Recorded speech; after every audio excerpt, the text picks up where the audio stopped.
kita mulai masuk ke materi intinya. Jadi kita sebagai dulu sama-sama untuk sama-sama alignment dulu ya. Kita sepakat dulu nih desain ini apa, terus kenapa kita bersepakat kita pakai desain ini.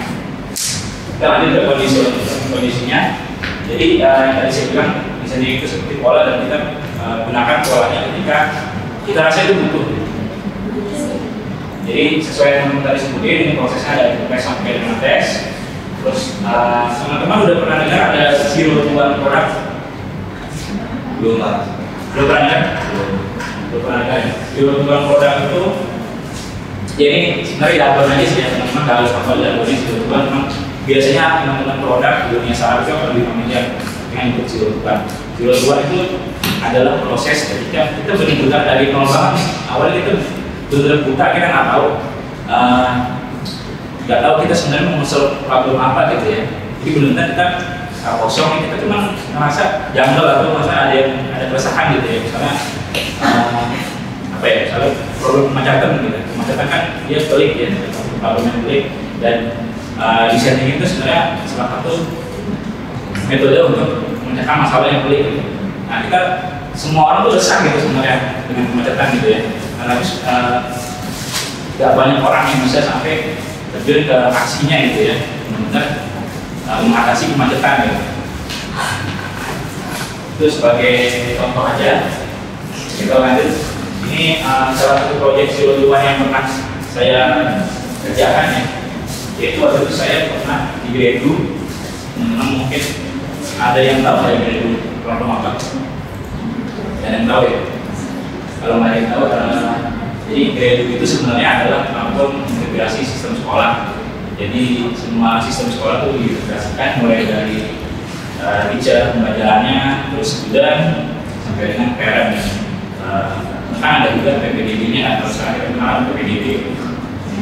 Nah, di sini ketika bikin dari nol ini, saya belajar dari situ. Ternyata setiap user punya berbagai macam kebiasaan yang berbeda ya. Salah satunya yang saya notice ini yang apa nih? Gambar apa? Gambar apa? HP benar. Konteksnya apa katanya? Konses. Ada yang bisa mengkaitkan antara konses dengan behavior? Buat orang tua. Nah, ini berarti salah satu yang sering diminta bantuin sama ya, orang tua yang tetangga atau gimana gitu. Orang tuanya masih ada gitu. Minta bantuin oleh orang tua gitu. Kan lihat itu orang tua. Pokoknya gede-gede ya. Kalau kita lihat kan kalau gede gitu ya. Tapi memang yang mereka butuhkan seperti itu ya, karena memang keterbatasan matanya gitu. Nah, itu salah satu. Makanya fokusnya kita harus berangkat dari implementasi itu seperti ini nih. Karena kita nggak tahu user kita tuh punya kebiasaan seperti apa gitu. Kalau semua user kalau semua AP didesain dengan konsep yang sama, itu orang-orang seperti itu akan kesulitan. Ini salah satu yang saya pelajari di Indonesia. Terus di parent sebenarnya nggak terlalu ya, karena parent itu rata-rata generasinya udah beda gitu. Kalau kita kan rata-rata masih ada generasi yang tua banget gitu kan. Kalau yang parent ini relatif masih tidak punya behavior yang seperti dengan bicara ini gitu. Jadi ketika saya belajar di proyek ini itu ada kurang lebih ada 3 segmen gitu ya. Ada yang muda banget, ada yang middle, ada yang akar. Terus tadi ada namanya zero to one yang dari nol banget, terus sama ini ketika proyek itu dari tengah-tengah. Salah satunya adalah company yang udah well established ya. Kira-kira company-nya itu udah berjalan sekian tahun gitu ya, terus dia punya growth yang stagnan gitu ya. Nah, growth yang stagnan ini kadang-kadang misalnya kok bentuknya gini aja gitu ya. Nah itu biasanya company itu banget di bisnis itu akan besar gitu. Jadi gimana caranya kita bisa menghasilkan growth yang lebih signifikan sehingga perusahaan bisa sustain. Jadi salah satu design thinking itu kan kita tujuannya adalah biar sustain kan. Ini teman-teman pernah belajar yang diagram yang 3 itu ya, yang antara sustainability, viability sama usability. Udah pernah belajar? Pernah belajar belum? Kita kalau nyari solusi adalah mempertemukan antara apa yang dimaksudkan user, terus di mana effort kita secara teknologi yang ada di masa sekarang, sama gimana caranya solusi yang kita lakukan itu bisa menghasilkan uang gitu ya. Nah, ini salah satu proyek yang tadi ya, bantu tidak tertinggal ya, bantu Indonesia atau bantu dia teman-teman mendeskripsikannya. Namanya ini adalah berangkat dari produk yang sudah tidak ada produknya gitu ya, tapi sama gitu buatnya. Nah, ini dulu saya pernah terlibat di tim usaha jaga. Ada teman-teman yang pakai apps kita bisa, ada yang pakai apps kita bisa, coba boleh yang tangan. Oke. Terus ada yang pernah kenal saling jaga? Tahu saling jaga? Bulan itu saling jaga. Saling jaga, nama proyeknya saling jaga. Jadi ini proyek ini gotong royong, dia milik insurance, tapi skemanya itu kita untuk bisa tetap aktif. Kalau insurance teman-teman mungkin tahu, insurance itu adalah berkontribusi dengan nilai sesuai dengan risiko yang kita punya. Tapi kalau di saling jaga, semuanya itu kita nggak ada tekanan untuk memberikan nilai berapapun, tapi ada minimalnya, minimal 10.000 harus aktif gitu ya, kita jaga saldo. Jadi saya nanti saldo itu harus dijaga karena sistemnya adalah ketika ada yang sakit menjadi bantuan itu akan dipotong dengan nilai yang sama dari semua user yang ada, maka saldo kita kan akan berkurang ya, saldo kita berkurang, terus di sana nanti juga makanya kita harus jaga saldo supaya kandungan aktif, dan itu juga salah satu cara kita bisa memastikan saling jaga kemudian kita sustain. Sekarang produknya udah disarankan ya, misalkan atau udah nggak ada produknya karena betul persoalan regulasi. Karena tadi yang saya sebutkan itu secara regulasi dia berbeda dengan insurance yang diizinkan di Indonesia. Ini di negara lain saya belum lihat sih kalau ada apa enggak. Tapi memang secara regulasi tidak diizinkan karena proses yang seperti itu tadi. Pihak ini, pihak regulator menganggap bahwa ini ilegal di dalam hal insurance itu, padahal sebenarnya nge-solve user problem, tetap solve user problem karena user juga mengakses beragam gitu ya, dan memang insurance kan punya stigma yang buruk kan ya. Salah satunya kita coba solve dengan cara yang ini. Waktu itu kita lanjut masuk ke topiknya. Di sini kita coba meningkatkan akuisisinya. Nah, ini adalah salah satu potongan bagian. Kira-kira kalau teman-teman tebak nih bagian apa? Screen apa? Ada yang bisa tebak? Screen apa? Ini screen aktivasi ya. Jadi kayak kalau teman-teman di zaman sekarang apalagi pasti kan ada namanya registrasi, aktifkan akun gitu kan. Nah, ini salah satu screen untuk mengaktifkan saling jaga tersebut. Jadi dulu ketika saya masuk di tim itu prosesnya itu tidak ada yang seperti ini. Itu ada di sini baru baca next difference gitu ya. Di sini kalau teman-teman lihat di prosesnya atas itu ada di mengenal, bayar, verifikasi. Nah, itu adalah salah satu solusi yang saya coba berikan ke proyek yang ini. Jadi awalnya berangkat dari user itu selalu bahasa gampang itu cek gitu ya. Kalau ya bahasa gampangnya bisa mentah jadi ngaktifin lah, atau jadi beli gitu ya. Jadi ketika masuk ke halaman kita, mulai dari prosesnya, terus melihat pendaftarannya, bisa merasa banyak banget gitu yang di sini, kapan ujungnya gitu. Ya, salah satunya pendekatannya adalah kita kasih tahu ujungnya di mana, dan kita kasih tahu user sekarang posisinya di mana. Jadi user bisa ngira-ngira nih kan, dia bisa tetap join gitu ya, karena dia menganggap ini nggak ada ujungnya. Nah, terus satu lagi di sini adalah salah satu yang sebelah kanan ya, salah satu crucial spotnya yaitu sistem skemanya saling jaga. Pada saat itu kan tadi yang saya sebutkan ya, sistemnya jaga saldonya ada beda dengan insurance yang biasa gitu. Kalau teman-teman nggak jaga saldo, misalnya ngasih pendapatan 10.000 doang, terus saldonya habis, ya hangus, kita kayak user gitu. Nah, kebanyakan user itu kita tuh nggak bisa menganggap user itu ingat gitu ya, gampang ingat. Kita harus menganggap user itu gampang lupa. Jadi makanya kita harus mengingat lagi. Ini proses yang di tengah sebenarnya.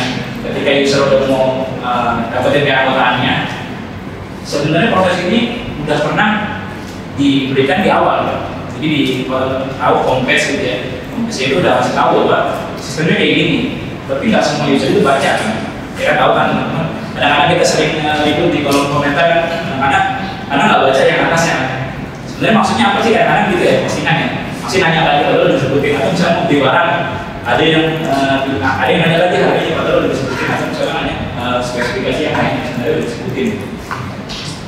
Nah itulah salah satu ciri user terus pelupa sebenarnya. Kita harus sering mungkin hal-hal yang penting terkait dengan produk kita. Nah terus selanjutnya ini tadi ada contoh lagi dari produk yang One to Infinite. Ini produk life insurance seperti yang tadi teman-teman tahu kan tadi terbentuk regulasi ya. Kita tenggelamkan segala regulasi ini ya. Kita pertama ini ya, kita coba bikin produk asuransi jiwa karena produk asuransi kesehatan pada saat ini kan sudah ada BPJS ya. Jadi kita coba mencari yang blue ocean gitu. Teman-teman tahu antara blue ocean dan red ocean? Tahu? Ya, blue ocean dan red ocean ini teman-teman udah familiar ya, saya nggak perlu sebutkan contohnya ya. Tapi intinya adalah di blue ocean ini kalau kita nggak bisa benar-benar berinovasi gitu ya, atau misalnya pendekatan usernya salah gitu ya, kita nggak akan dapat usernya. Ini suatu pelajaran menurut saya dapetin gitu. Karena apalagi di produk yang sebenarnya itu cukup pelik, di mana Indonesia itu penetrasinya sulit ya di asuransi karena geografiknya banyak lebaran asuransi misalnya nggak bayar gitu kan, atau uangnya juga kabur banyak kan. Saya nggak mau sebutin instansinya tapi banyak kayak gitu. Nah itu setidaknya salah satunya pengen benar-benar terjaga di karena kita udah bisa mungkin menjaga user lewat sistem donasi. Nah, kita pengen di sistem yang preventifnya. Kalau yang donasi itu adalah reaktif, kalau yang ini adalah sistem yang preventif. Jadi kita mencegah dulu kalau asuransi kan, kalau yang preventif. Kalau yang reaktif itu kan di donasi ya. Jadi kejadian dulu baru kita kena bantu saudara kita. Nah terus lanjut lagi ke fase yang waktu ini ya. Ini tapi dia sebenarnya problemnya udah ada, cuman butuh sedikit eksperimen gitu. Kalau yang pertama tadi yang teman-teman lihat, ini saya ada yang tesnya itu sebenarnya salah satu tanda bahwa di sini biasanya untuk proyek yang ini dimulai dari fase yang advertise gitu ya. Tapi kalau proyek yang ini misalnya ada produknya nggak ada, tapi sekarang itu biasanya antara kita melihat trendnya di mana, terus kita coba analisa dari analisa data yang kita punya, atau kita anggap programnya itu udah usang gitu ya, misalnya kita udah nggak bisa shock dengan kondisi yang sekarang, makanya kita balik lagi ke advertise gitu. Nah terus lanjut ke yang ini tuh ya terus problem statement, terus itu eksperimen. Biasanya dari pengalaman saya sih dari fase define karena yang tes sudah selesai. Yang tes kan tujuannya untuk apa, teman-teman? Untuk apa?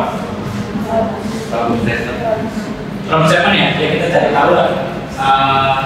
Dia udah tulis ya, kamu tadi macam. Ya udah saya tulis sendiri. Kita untuk nyari tahu kalau statement gitu, kita mendiagnosa permasalahan yang ada itu seperti apa gitu. Kalau kita udah tahu benar diagnosa tepat, tapi misalnya obatnya salah nih. Berarti kan kita tinggal di obatnya aja gitu ya. Bisa digibah, bisa digigit. Nah di sini salah satunya ini adalah iterasi yang kedua. Kalau tadi yang teman-teman lihat itu adalah iterasi yang pertama tadi kita fokusnya ke asuransi jiwa. Ternyata kami sadar gitu bahwa kalau asuransi jiwa meskipun dia punya dosen, cuman perubahannya itu jauh gitu. So, apalagi usaha Indonesia, masa sehat-sehat aja nggak perlu rumah sakit kan gitu ya. Terus dia beranggapan ya mati lah urusan nanti gitu kan. Terus orang Indonesia juga satu lagi apa? Teman-teman ada yang tahu nggak ya? Sangat religius sebenarnya, jadi tingkat tawakalnya tinggi kan. Kalau misalnya misalnya yang bersangkutan wafat itu tutup usia gitu ya, keluarga masih bisa hidup ya benar emang sebenarnya kita harus berpikir seperti itu juga. Nah kita pasti menjamin kan kehidupan kita itu. Cuman di sini adalah kita berusaha membantu saudara-saudara kita yang memang butuh gitu. Jadi kita nggak mengabaikan sih awal-awalnya. Nah ya kita tadi kan alasan yang pertama adalah kita milih browser karena produknya ini ya memang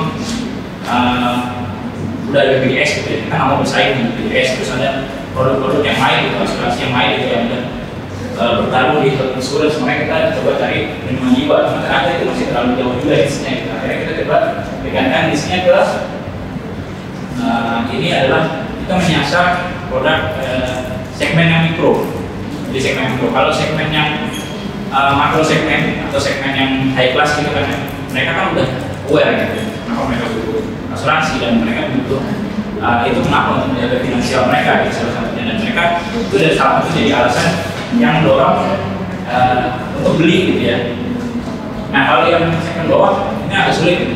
Makanya kita coba masuk dari segmen bawah itu kita tetap pakai yang belum usia, cuma kita deketin beberapa pakai kita bungkus ya dengan produk yang lain lagi. Contohnya adalah sangat penyakit kritis sebenarnya. Lagi kita coba lebih lagi ada penyakit kritisnya gitu.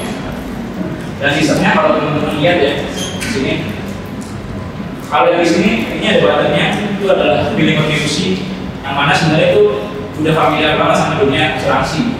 Bisa kita apalagi yang kalangan yang mikro ya itu kan kita ada bagian dengan kontribusi. Nah kita pakai produk itu patungan. Di patungan nih. Nah terus kenapa yang ini sama yang lain beda gitu ya? Pertama dari ini ya, dari approach-nya ya. Nah ini yang pertama dari approach-nya. Yang sebelah kiri, ini kalau teman-teman lihat kita lihat yang kiri dulu ya. Yang kiri itu kita langsung bahas kayak teman-teman misalnya lihat chart selama ini biasanya dia langsung bahas keuntungan itu ini apa gitu ya. Terus apa lagi nanti sambungannya gimana gitu ya. Kalau yang atas ini sisi emosionalnya, yang ini ya sisi materialistisnya ya. Terus kita belajar dari sini. Bisa itu nggak pernah gitu. Bisa nggak pernah dengan ditampilkan value-value yang kita punya gitu ya. Karena itu tadi tertutup dengan stigmanya. Makanya kita harus berterima lagi gimana caranya bisa mau beli belumnya itu nambah. Salah satunya adalah kita coba lihat yang kanan teman-teman. Di sini kita coba singkat lagi prosesnya. Jadi kita di sini, jadi perbandingannya kalau yang kiri kita bicara value, tapi yang kanan itu kita bicara bukti. Kita bawa bukti. Sekarang misalnya udah berapa? Nah ikut gitu ya. Jadi seolah-olah kita coba menampilkan kita bahwa produk ini memang udah bisa banyak yang pakai gitu ya. Makanya itu bisa menjadi salah satu daya tarik orang untuk beli gitu. Nah terus baru kita kasih tahu nih. Kita bilang perbedaan membantu di sini itu apa? Kita langsung bilang nih seolah-olah kita juga ini ya, stigma yang ada ya, bahwa ini kita beda gitu ya. Prosesnya kita patungan, terus pakai pendekatan patungan tadi. Dan kalau asuransi teman-teman mungkin lihat nggak ada yang dia ngasih laporan anggota teman-teman seberapa. Ada yang teman-teman yang pernah lihat seperti itu? Enggak kan ya, karena itu lebih individualistis gitu. Kalau yang asuransi karena mengumpulkan di situ ya udah untuk diri sendiri kan. Nah kalau kita di sini pakai pendekatan yang tadi patungan gitu ya. Kita harapannya dengan pakai pendekatan itu bisa familiar dengan apa yang terjadi di sekitarnya gitu ya. Ini juga biasanya berasal dari teman-teman yang mungkin ada yang pernah tahu hubungan warga. Jadi di RT itu misalnya kita iuran 20.000 misalnya mingguan atau bulanan gitu ya. Nanti kalau ada yang meninggal itu akan dibantu gitu dengan nominal tertentu. Kita pakai pendekatan itu patungan, terus kita baru bicara dengan bantuannya seperti apa, dan kita coba rekor lagi nih proyeknya pernah kita jalankan dengan sukses gitu, banyak yang bantu 700.000 orang pernah ikut saling bantu. Tapi memang saling bantunya harus dengan regulasi ya, dan harapannya kita regulasi itu kita ngasih tahu lagi kita balik lagi loh dengan value yang sama, meskipun kita sekarang lebih coba ikutin regulasi yang ada. Tadinya kan kita mau nge-challenge status quo-nya, Kayak misalnya ini teman-teman pernah tahu kisahnya Uber ya? Kisahnya Uber itu dia itu pernah dikejar-kejar polisi karena terbentur sama regulasi taksi. Taksi harus begitu ya, aturan seperti itu. Gitu. Uber dulu kan kayak yang sekarang kita alami ya, kita bisa pesan dari mana aja gitu kan. Terus kita bisa bayar lewat aplikasinya. Nah, itu salah satu contohnya kayak gitu. Biasanya regulasi kita itu yang udah jadi raksasa di situ itu biasanya akan jadi acuan untuk menentukan regulasinya. Nah, kita sebenarnya pengen jalan status quo-nya itu, cuma karena regulasinya masih terlalu ketat, itu masih belum bisa diwujudkan. Salah satunya yang gue tadi juga sama ya. Teman-teman ada yang pernah nonton ini Super Pump? Itu yang main Summers tuh apa? Gordon Levitt pernah dengar nggak? Yang main ini film apa? Saya ingatnya Summersnya doang. Nah itu salah satu yang main. Itu film bagus tentang Uber, teman-teman nonton aja. Salah satunya dia kejar-kejaran sama polisi, terus dia kejar-kejaran sama regulasi Apple. Dia cuma ngapain regulasi Apple. Saya juga baru punya kayak ini. Teman-teman boleh buat nonton aja. Nah sekarang kita berangkat ke yang sebelumnya seperti apa, sekarang seperti apa. Nah kalau dulu ini dia owner driven. Terus kalau yang sekarang lebih ke business driven. Owner driven seperti apa? Ini kalau teman-teman di sini adalah visi apalagi target. Jadi yang pertama itu mengandalkan visi dulu. Kalau yang saya dengar juga saya dari yang dulu tuh, mana ada yang pernah tahu kisahnya kita bisa berdiri seperti apa? Oh yang dulu ya? Yang before.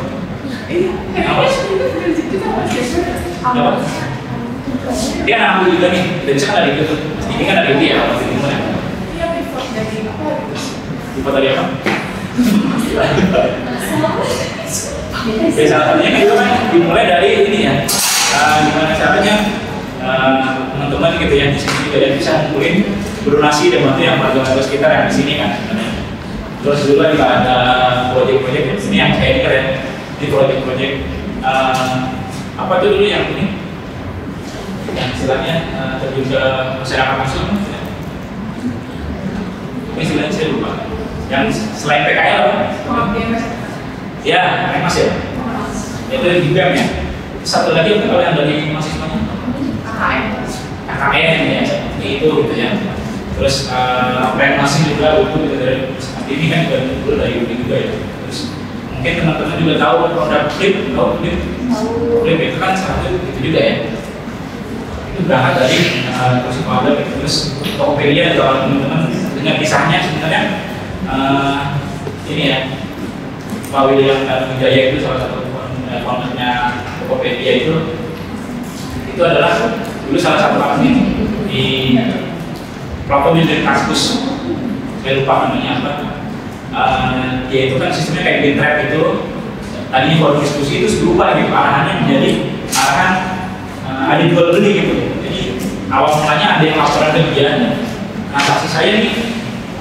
itu kalau masalah yang dibeli itu HP tapi ada yang berbaca gitu nah disitu Pak William tadi melihat ada opportunity bahwa sini nih ada orang transaksi ya Indonesia ini ternyata potensial juga gitu untuk transaksi seperti ini gitu tapi sayangnya tidak ada yang menjamin dari sisi keamanannya kan?